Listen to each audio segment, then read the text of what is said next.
desejando pelo tempo de 15 minutos. Senão eu passo direto a palavra para depoente. Para a relatora. Okay.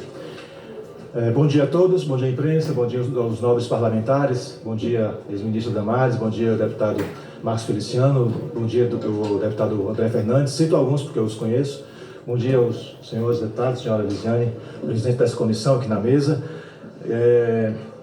Obrigado pela oportunidade de poder estar aqui com vocês e digo que eu vou colaborar com vocês. A partir do momento que os meus advogados tiverem acesso aos autos acusatórios contra essa pessoa que aqui está, que até hoje não sabe por que tem pago um preço tão alto e tanta humilhação. Então, quando tiver acesso aos autos, vocês podem me convocar novamente aqui, que eu vou colaborar com vocês. Respeitosamente. É só isso que eu tenho a falar. Muito obrigado. Perfeito. Eu passo a palavra à senhora relatora, senadora Elisiane Gama.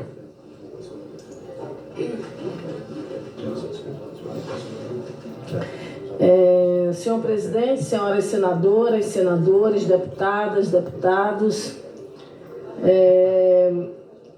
senhor Wellington Macedo de Souza, né? O senhor tem 47 anos, não é isso? 48. 48 anos. Sim.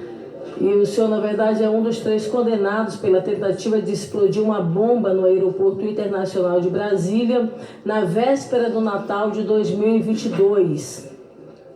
Portanto, responde aí, já é condenado e respondeu por várias outras denúncias referentes especificamente a fake news. Nós já ouvimos aqui o senhor George Washington, que também foi condenado e consta sobre ele de que ele teria confeccionado a bomba que foi colocada no veículo com 60 mil litros de combustíveis que poderia explodir ali nas imediações do aeroporto de Brasília. Senhor Wellington, eu vou lhe fazer aqui algumas perguntas. E aí o senhor vai, conforme a situação, nos respondendo ou não. Como já foi colocado, o senhor tem o direito constitucional que lhe assiste de manter de fato o silêncio. Nós fizemos um levantamento, senhor Wellington, no site do Tribunal de Justiça do Ceará, e lá nós localizamos várias ações ajuizadas contra o senhor, há pelo menos 100 registros de ações que foram ajuizadas. Eu diria quase que na sua totalidade são ações referentes a notícias falsas. Para além disso, o senhor, isso aí no estado do Ceará, precisamente em Sobral, o senhor veio para Brasília, e aqui em Brasília temos um registro de que o senhor foi preso no dia 3 de setembro de 2021. Depois o senhor, na verdade, conseguiu o direito à prisão domiciliar com direito à tornozeleira eletrônica. Na argumentação feita pela sua defesa, o senhor teria sofrido uma depressão e teria perdido aí algo em torno de 18 quilos, né? Na sequência, então, o senhor consegue o direito a esse regime domiciliar, precisamente no dia 15 de outubro de 2021, e permanece, então, com tornozeleira eletrônica, que daqui a pouquinho nós vamos discorrer mais sobre o que se deu a partir deste momento. Eu pergunto ao senhor, o senhor poderia nos explicar por que tantas ações contra o senhor precisamente sobre fake news, sobre notícias falsas? Com todo respeito, senadora, eu só vou colaborar com vocês depois que os meus advogados tiverem acesso aos autos de acusação contra a minha pessoa e eu tiver tempo suficiente para articular e conversar com o meu advogado. Senhor Wellington, tem, na verdade, a denúncia da PGR, e aí depois nós tivemos, inclusive, o mandado de busca e apreensão, que foi decisão do ministro Alexandre de Moraes, precisamente no mês de agosto de 2021. Mesmo assim, o senhor acabou, na verdade, insistindo e divulgando atos referentes ao 7 de setembro de 2021, que o Brasil inteiro acompanhou como se deu, claramente atos antidemocráticos. Naquele momento que o senhor já vinha, na verdade, de várias ações judiciais, já vinha inclusive de mandado de busca e apreensão, e mesmo assim o senhor continua fazendo as divulgações referentes aos atos antidemocráticos e, portanto, na sequência, já mais na frente, culmina aí, na verdade um pouco antes, não é? Acabou realmente culminando com a sua prisão, né? Obstruindo naturalmente uma ação mais intensa da sua parte referente ao 7 de setembro, mas que naturalmente eu e várias outras pessoas alcançadas, inclusive, por esse incentivo, acabaram participando. Eu percebo claramente que mesmo com mandado de busca e apreensão, mesmo com prisão, mesmo com várias ações, o senhor continuou ali firme em relação a essa divulgação. Não havia, por exemplo, da sua parte nenhum medo, nenhum tipo de temor que, diante da ação da própria justiça, de que poderia inclusive agravar e aprofundar em relação à evolução do tipo de prisão que o senhor estava sofrendo naquele momento? Posso responder a senhora numa outra oportunidade, depois que os meus advogados tiverem acesso às investigações, às acusações, e eu tiver tempo suficiente para conversar com meus advogados. Então, eu vou fazer só mais uma pergunta para você. Definitivamente você não vai responder nenhuma pergunta. A resposta, senadora, é a mesma. Eu só vou colaborar com vocês quando eu tiver os meus direitos garantidos. Certo. Então, não vou mais lhe fazer as perguntas diretamente. Eu vou fazer apenas aqui alguns relatos. Se o senhor, na verdade, quiser falar, para a gente vai ser muito importante, você poderá nos interromper aqui para fazer, de fato, as suas contribuições. Eu queria pedir, então, aqui, a primeira postagem aqui, que é aquela a postagem, pode soltar para mim, nós vamos fazer aqui um levantamento de como, aproxima aqui do lado.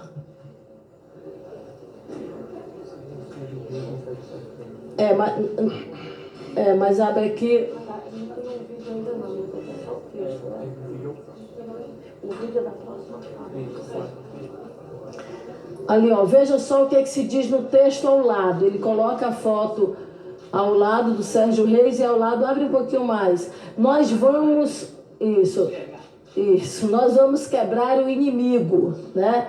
E aí ele vem, na verdade, com vários vídeos, inclusive com postagens do Sérgio Reis. Eu vou ler aqui para vocês, na denúncia da PGR, veja só. Segundo a PGR, eles teriam convocado a população por meio de redes sociais a praticar atos criminosos e violentos de protesto à véspera do feriado do 7 de setembro, durante uma suposta manifestação e greve de caminhoneiros. E aí, nas convocações, viria o seguinte: todos os brasileiros, sem exceção, a irem a Brasília para fazer um grande acampamento e exigir a exoneração dos 11 ministros do Supremo Tribunal Federal e o julgamento pelo Superior Tribunal Militar contra os crimes que cometeram. Aí ele cita o seguinte: teriam feito contato com o agronegócio, que irá apoiar a sua causa, que pretende levantar empresários para custear a viagem de populares até a capital federal e que tem a pretensão de salvar o país. Aí cita o termo dessa carniça podre, chamada ministros podres do Supremo Tribunal Federal. E afirma então na sequência: só voltará para casa depois que tudo tiver resolvido. Mais na frente, eu quero... exato. Ele lembra que de fato é isso. A gente faz essa referência ainda lá ao ato de 2021 referente ao 7 de setembro. Veja, nós estamos tratando de 21, já fazendo uma apologia e um incentivo claro em relação a atentados contra o Supremo Tribunal Federal e o Congresso Nacional. Nesses pronunciamentos, ele diz o seguinte: a pretexto de fazer um pronunciamento sobre uma suposta greve dos caminhoneiros, chama a invadir o Supremo Tribunal Federal e o Congresso Nacional e partir para cima do presidente e do relator da CPI da pandemia, que neste momento ali atrás havia em execução ali a CPI da pandemia, de modo a resolver o problema dos combustíveis no Brasil. Ou seja, em 2021, 2 anos antes do ato do 8 de janeiro, nós temos então já o anúncio aí por parte deles de invasão do Supremo Tribunal Federal e também no Congresso Nacional. Agora veja, nessas convocações, inclusive desse chamamento, ele cita claramente essa invasão. O que é que me leva a crer, Jandira Fegali, é que o que aconteceu no 8 de janeiro parece que lá atrás, no 7 de setembro, já era uma ação embrionária. Já se pensava, então, a seguir com este intento para se depredar claramente os prédios aqui da Praça dos Três Poderes. Eu queria que colocasse, inclusive, aí o vídeo do Wellington. Olha só o que ele já diz nesse vídeo lá atrás. Veja. 7 de setembro, para pedir a deposição dos ministros do Supremo, e se apresentava como coordenador do evento. Então, toda a vida para Brasília para tomar o poder. E tomar o poder significa invadir a estrutura física, sim, tanto do Supremo Tribunal Federal como do Congresso Nacional. Entende? Ou seja, isso aqui é lá atrás, ainda em 2021. A tomada do poder, o acesso ao poder significa, sim, invadir a sede dos poderes, fisicamente a sede dos poderes na Praça dos Três Poderes. Então, veja, em todo o processo, um outro ponto que é muito interessante em relação ao senhor Wellington, é que em todas as postagens, em todas não, mas na maioria absoluta das postagens do Wellington, ele fazia sempre referência à busca de Pix. Em 7 de setembro de 2021, ele faz inclusive a divulgação de um Pix, que depois desse Pix foi bloqueado pelo ministro Alexandre de Moraes. No dia 12 de novembro de 2022, ele também pede para a manifestação, para receber, na verdade, Pix e, portanto, fazer investimentos ao acampamento, já no QG do Exército. Ele faz, então, uma nova busca. Tem várias fotos, inclusive, ainda hoje, das redes sociais dele próprio no Instagram, não é? No dia 29 de dezembro de 2022, já foragido, ele mais uma vez, ali são os Pix, na verdade, que ele apresenta fazendo essa solicitação. Nesse último Pix, então, nesse último vídeo, já no dia 29 de dezembro de 2022, ele posta mais um vídeo em suas redes sociais. Além de criticar o ministro Alexandre de Moraes, ele também faz mais uma vez solicitação de transferências. O que na verdade, Rogério, nos coloca a necessidade de fazer esse aprofundamento? O acampamento, o QG, e não só esse QG, Jandira, mas todas as demais manifestações, elas foram irrigadas financeiramente. Elas foram financiadas. E me parece que no caso específico aqui do Wellington, ele tinha uma missão voltada para a arrecadação financeira. Ou seja, havia, e aí não apenas eles, mas outros mais, mas eu percebo que no caso dele uma ação mais incidente, sempre pedindo Pix, sempre pedindo algum tipo de arrecadação financeira para investimento de todas essas manifestações, Laura. A do 7 de setembro de 2021, a do 12 de novembro, e aí o pedido dele 12 de novembro, e aí nós tivemos depois o 12 de dezembro, né? E aí o 29 de dezembro ainda pedido uma arrecadação quando ele já estava de fato foragido. Agora veja, nós fizemos aqui um segundo levantamento. O senhor Wellington, ele foi, na verdade, funcionário, ele trabalhou durante um período aqui no Ministério da Mulher, na função de assessor da diretoria de promoção. Recebia um salário, algo em torno de 10 mil. De lá até sua prisão não consta nenhum vínculo empregatício seu. Ele ficou ali desempregado, sem nenhum trabalho. Então, depois do registro de 2021, a esposa dele foi contratada como assistente administrativo com um salário de 4 mil reais. Nesse primeiro salário dele, ele teve apenas 6 meses de salário. A esposa manteve uma renda em torno de 4 mil reais, né? Ele, inclusive, chegou a dizer que teria sido fraude, enfim, mas tanto ele quanto a esposa chegaram a receber um auxílio emergencial, ele por 4 meses e a esposa por 12 meses. Agora veja, no meio de todo esse volume, desempregado, sem ter acesso a uma renda financeira que justificasse, em 2021, ele compra uma Mitsubishi Pajero Dakar, pelo levantamento algo em torno de R$100 mil. Depois ele compra um Toyota Corolla na ordem de R$87 mil. E em 2022 a sua esposa compra mais um carro, um Hyundai Creta no valor de R$150 mil. Bom lembrar que esse Creta foi o veículo que ele utilizou em relação ao tentado à bomba, né? Foi exatamente esse veículo, ou seja, em 2 anos eles compram só de carros, só de veículos, o equivalente a mais de R$300 mil. Quer dizer, de onde veio todo este volume financeiro para a aquisição de todo esse bem? Era uma pergunta que, na verdade, ele poderia, de fato, nos responder. Vamos, então, na sequência. No dia 7 de dezembro de 2022, ele participa aqui, na Câmara dos Deputados, de um ato chamado Carta Aberta ao Brasil. Nesse ato, Carta Aberta ao Brasil, e aí a gente precisa entender, Randolfo Rodrigues, com quem mais o Wellington estava ligado. Ele era um lobo solitário ou ele tinha várias outras pessoas em torno dessa construção? Nós temos então, nesse mesmo evento do 7 de dezembro de 2022, nós temos a presença do senhor Alain Diego participando do mesmo ato. Nesse mesmo momento,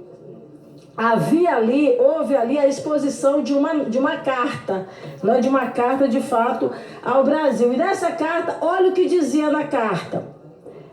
Caso não haja nenhuma manifestação do Senado Federal até o dia 7 de dezembro de 2022, hoje, e do presidente da República ou das Forças Armadas até o dia 8/12, eles dão mais o prazo de um dia, nós, o povo, sob a égide da soberania que nos pertence, passaremos a adotar medidas com impacto nacional.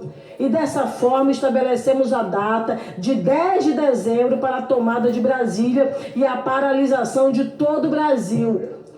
10 de dezembro foi exatamente 2 dias antes do ato do 12 de dezembro, que foi exatamente a tentativa de invasão à sede da Polícia Federal.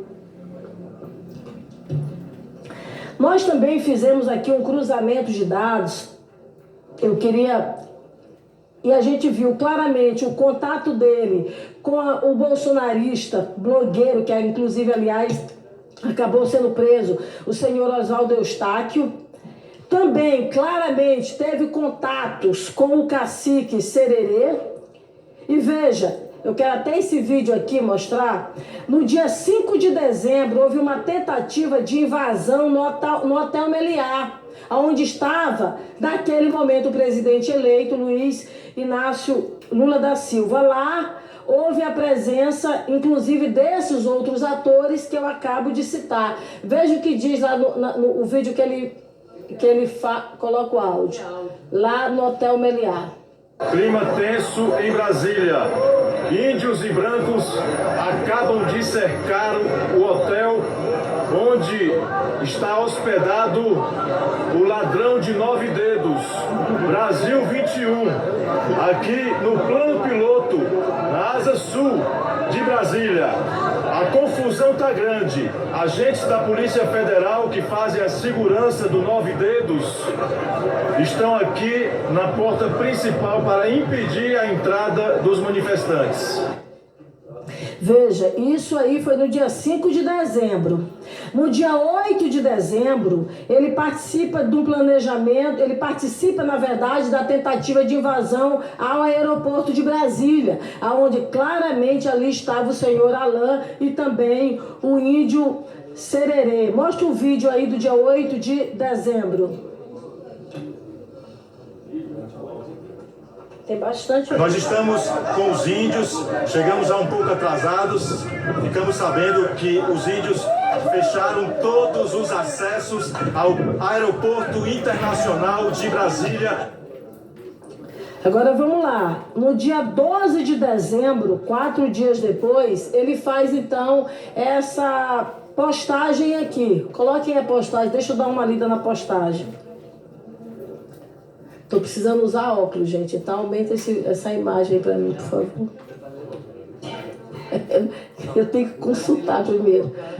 Vamos lá. Brasileiros convocados, residência presidencial ocupada por milhares nesta segunda-feira. Milhares de brasileiros começaram a chegar no Palácio Alvorada desde a madrugada desta segunda-feira, dia 12. Meio-dia já passa de 5.000 pessoas presentes numa área, deve ser com uma área quilométrica com uma fila, quilométrica para acessar aqui o local. Aí então ele vai colocando exatamente essa presença de pessoas. Tá lá. O presidente Bolsonaro pode falar com a multidão novamente até o final da tarde. Pela primeira vez na história, as portas da residência oficial do presidente da República são abertas para o público. Centenas de pessoas passaram a noite no local. Eles trouxeram suas cadeiras, sombrinhas e dezenas de carregadores para celular foram disponibilizados na sombra, eu acho, de uma goiabeira, né? E aí ele fala que está lá fazendo essa cobertura. Mais uma vez, pede Pix. É o que eu estou dizendo, praticamente, em todas essas postagens dele, ele sempre vinha lá com esse pedido de Pix. Eu queria saber até se ele tinha uma missão de alguém para arrecadação de Pix, né? Vamos então aqui na sequência. Além da invasão na sede da polícia, aí é uma outra questão que seria uma pergunta para responder. Tem imagens dele participando da invasão do 12 de dezembro na Polícia Federal. Mas aqui também ele faz um registro chamando para o Alvorada no dia 12. Então fica a dúvida, ele foi nos dois momentos? Ele estava na Alvorada e também estava lá na invasão da sede da Polícia Federal. Na invasão da sede da Polícia Federal, de fato, tem imagens dessa presença dele, mas eu não consegui ter imagens da presença dele lá no Alvorada, onde foi uma grande quantidade de pessoas. Agora vamos lá. No dia 12 de dezembro, nós temos então a tentativa de invasão à sede da Polícia Federal com a prisão do Sererê. O que foi que aconteceu, Rafael, naquele momento? Em nenhum outro momento da história da Polícia Federal houve a prisão de alguém que fosse levado para a sede da Polícia Federal. Ou seja, no caso da prisão dele, ele vai para a sede da Polícia Federal e se cria em torno da Polícia Federal uma série de quebradeira, manifestação que foi aquela que a gente viu, inclusive, com vários ônibus, na verdade, quebrados.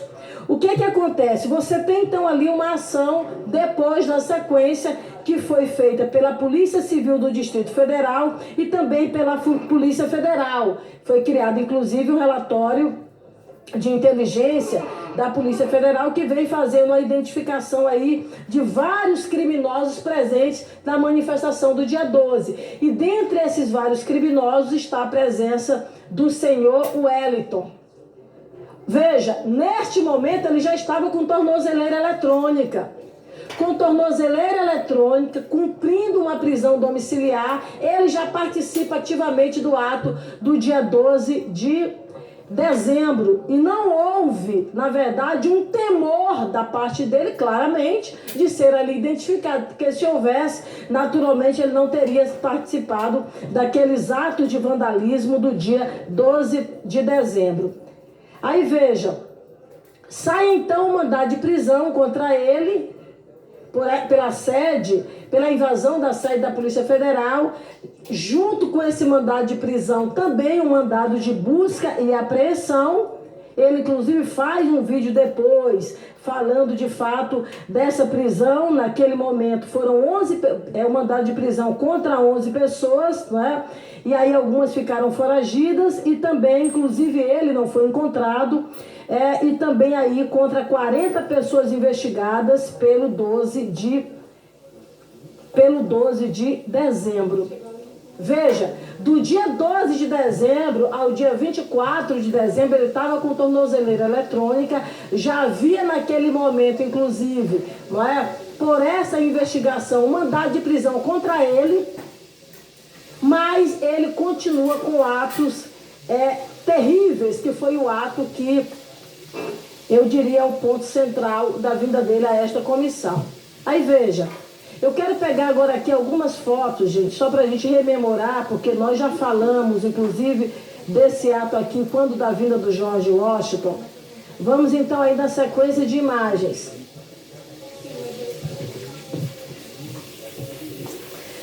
Vamos lá. Essa daqui nós temos, na verdade, duas imagens, não é? Essa aqui que é de 3 horas e 15 minutos da manhã do dia 24 e também essa segunda imagem, não é? Que são duas imagens aí praticamente simultâneas. Nessas duas imagens, este veículo aqui é o veículo Creta, que é o veículo que ele utiliza da esposa. Ora, vai cometer um ato de terrorismo e utiliza o carro da esposa. Então ele vem com esse carro e se aproxima então da concessionária V12 Prime, que fica exatamente ali nas proximidades do posto de combustível, né? A terceira imagem, essa imagem aqui que é do Detran. Essa imagem do Detran, ela faz um apanhado por onde o carro Creta passou. E veja que ele circula de 1 hora e 58 minutos da manhã, Randolfo Rodrigues, até 5 horas e 44 minutos da manhã, ele fica circulando na região. Esse ponto aqui amarelo é exatamente onde ele fazia o percurso. Além de fazer um ato criminoso, terrorista, ele, com uma tornozeleira eletrônica, até ajudou nesse caso, né? Porque acabou se construindo esse monitoramento. Veja quantas vezes ele faz o mesmo percurso. Então ele passa, gente, 4 horas rodando. Tanto que ele abastece o veículo para poder ter combustível suficiente. Aí ele vem na sequência, ó. Esse abastecimento aqui é exatamente por volta de 3 horas e 30 da manhã no posto Shell. Ele abastece, tem duas imagens aí, essa imagem e a outra imagem, essas duas imagens, é exatamente mais uma vez do veículo Creta abastecendo. Consumiu tanto combustível, o que nos leva a crer, tentando ver qual seria o melhor local para colocar essa bomba nos arredores do aeroporto de Brasília, né, que teve que fazer o novo abastecimento. Então, nós vamos agora para a imagem 7, que é a imagem do carro se aproximando de fato do caminhão. Então, o carro, aqui está o caminhão do lado, e o veículo, então, se aproxima do caminhão. Naturalmente, eu estou supondo, né, de uma forma intuitiva, que depois de localizar, então, está aqui o melhor lugar, ele então leva esse veículo, o carro dele vai no veículo, no Creta, até o caminhão com 60 mil litros de combustível, né? E aí, então, ele pega e coloca o explosivo no caminhão. Vamos lá. Aqui é o caminhão já com a imagem do outro dia, mas que aponta claramente aonde estava a bomba, em cima do último pneu. Segue lá, mais outra imagem. Veja, aqui é uma imagem ainda na madrugada, a caixa lá do explosivo, né? A caixa de papelão com o explosivo ali na região do pneu, do último pneu do caminhão. Vai lá na sequência, veja, bem aí exatamente aonde teria sido colocado o explosivo com uma capacidade de impacto sem precedentes na história de Brasília.